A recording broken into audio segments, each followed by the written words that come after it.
Welcome to Part 5 of Fort Washington at Cincinnati by Robert Ralston Jones, 1902. Now playing at the Brown Pup. Blue Horse Theatre, the Big Bones Special.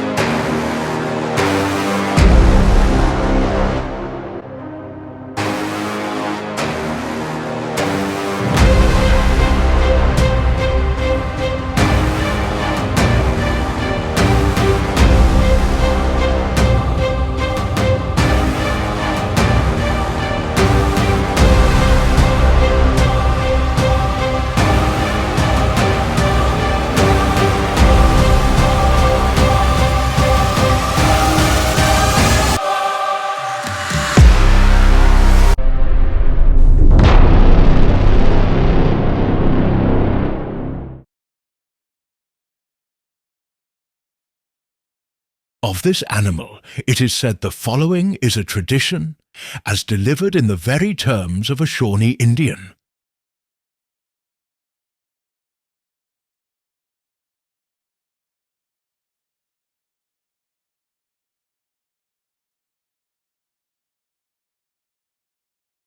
"10,000 moons ago, when naught but gloomy forests covered this land of the sleeping sun, long before the pale men, with thunder and fire at their command, rushed on the wings of the wind to ruin this garden of nature, when naught but the untamed wanderers of the woods, and men as unrestrained as they, were lords of the soil.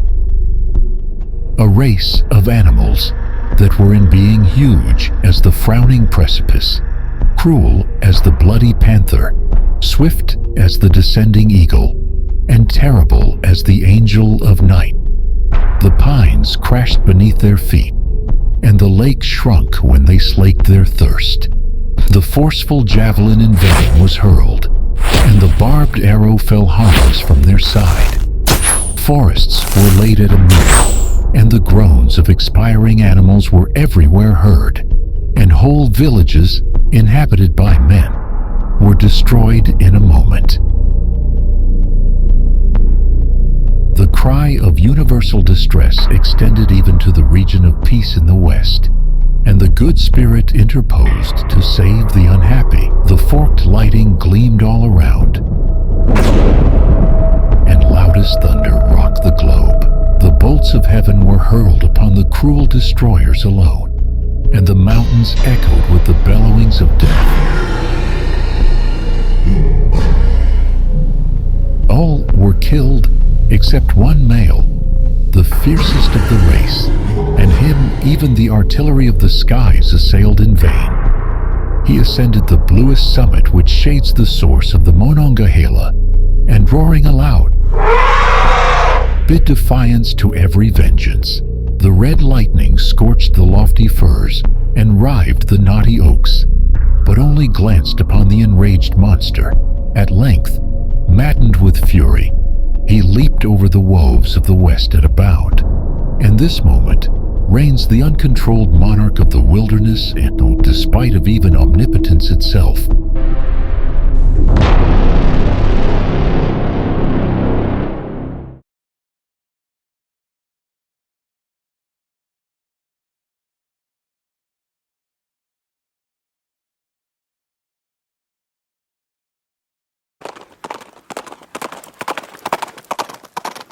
Blue Horse Theatre, 2025. Today, now playing, is a Library of Congress video book, Fort Washington at Cincinnati, Ohio, by Robert Ralston Jones, published by the Society of Colonial Wars, in the state of Ohio, 1902. This is Part 5. This is page 24. It is pleasant to note the part taken in scientific research by the officers of this frontier army. General Harmar himself took a broad interest in such matters, and closely occupied as he was in perfecting plans for the protection of the frontier, he yet found time to secure and send eastward fragments of the mastodons which had been discovered at Big Bone Creek in Kentucky, 44 miles below Fort Washington. Later the general arranged to send down Dr. Allison, the surgeon of the post, for a week's work among the giant remains of these animals, and writes to a friend, "Upon his return, I am in hopes to be able to send you a proper collection of the bones, and worthy of your acceptance, as the doctor is curious in these matters."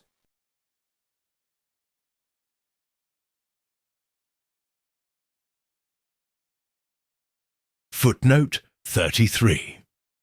Dr. Richard Allison was a native of Pennsylvania, who after serving more than 5 years during the Revolution, had been appointed surgeon's mate in the United States Infantry Regiment in 1784, and was promoted surgeon in 1788. He continued in the army until the time of his honourable discharge in 1796. Dr. Allison lived on the east side of Lawrence Street, near its intersection with 3rd Street in Cincinnati. That is a little east of Fort Washington. His fruit trees were so famous that his place was sometimes called Peach Grove. The house of General Lytle, which in 1902 is still standing, was built upon the Allison place.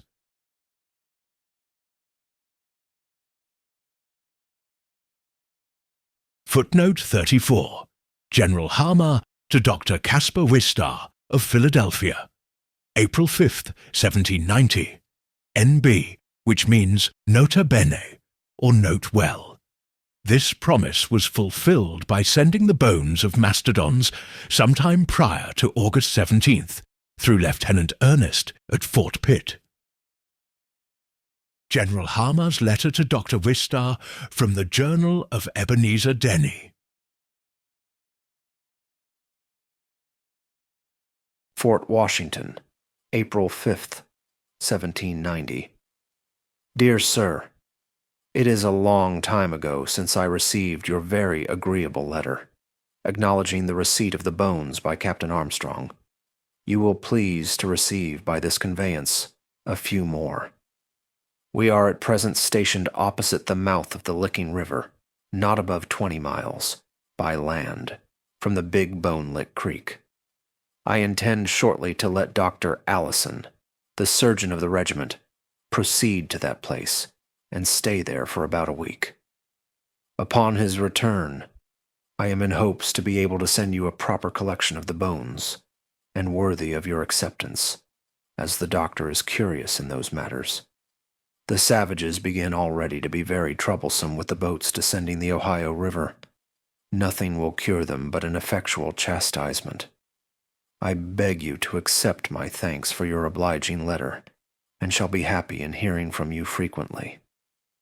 I am, dear sir, with very great esteem, etc., Josiah Harmar.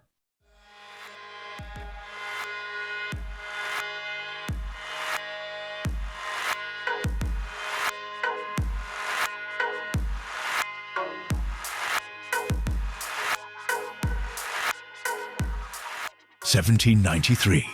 John Filson, A Map of Kentucky.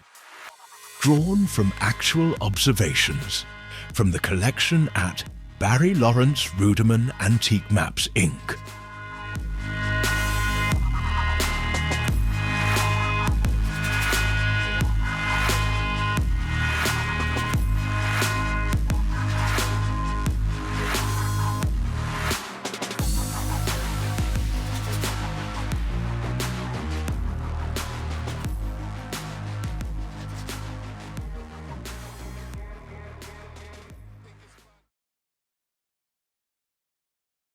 Here we are, my friends and fellow historians. Big Bone Lick. Let's have a hot beverage and take a look around out here. A map, please, and thank you.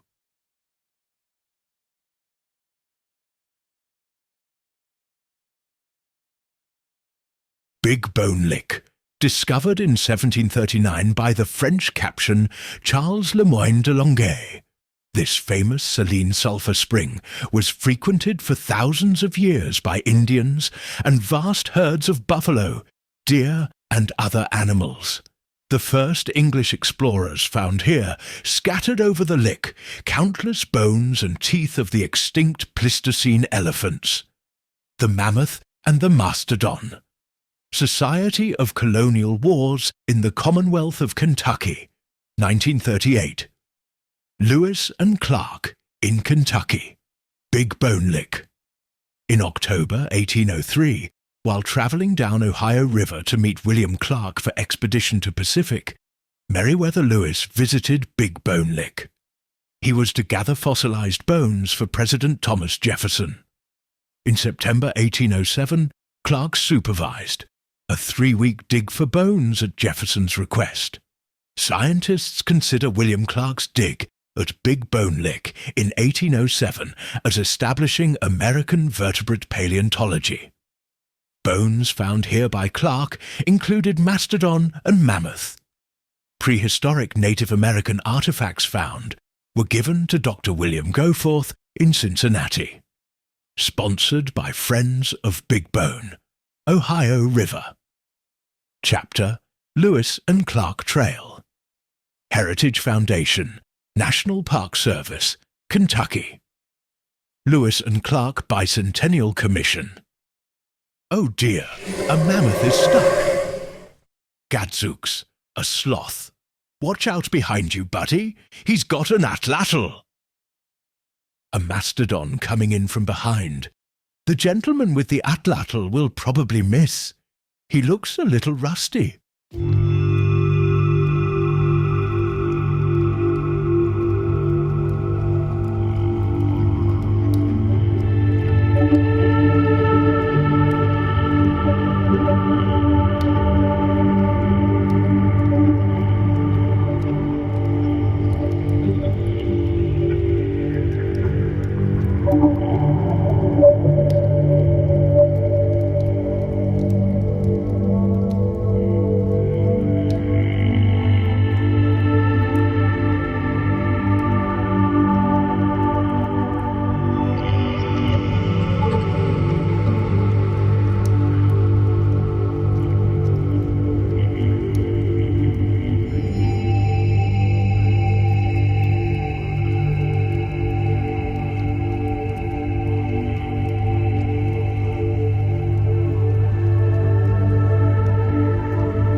Friends and fellow historians, this has been the Big Bones edition of Blue Horse Theatre's presentation of Robert Ralston Jones, Fort Washington at Cincinnati. See you next time for the next episode, and thank you for watching. Blue Horse Theatre 2025